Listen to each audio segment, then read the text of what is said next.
சேலஞ்சுக்கு ரெடியா? என்ன சேலஞ்சுன்னு பார்க்குறீங்களா? இந்த சிக்கனை கண்ணிலேருந்து கண்ணீர் வராமல் சாப்பிட்டு முடிக்கணுங்க. இது ஒரு ஸ்பைசி எக்ஸ்ப்ளோஷன். எப்படி பண்ணுறதுன்னு பார்க்கலாம். காதலித்தா நான் பரப்பேன் வானத்திலே, மின்மினிகள் கண்ணில் வந்து தேடுதடா, பௌர்ணமியோ நெஞ்சுக்குள்ளே ஆடுதடா,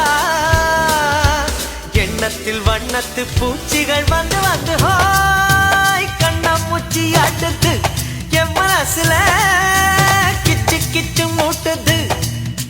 சிக்கால சிட்டொன்னு கையில் வந்தா திக்காம பாட்டு வரும், ஆத்தோரம் ரோட்டோரமா நிக்காம ஆடச் செல்லும்.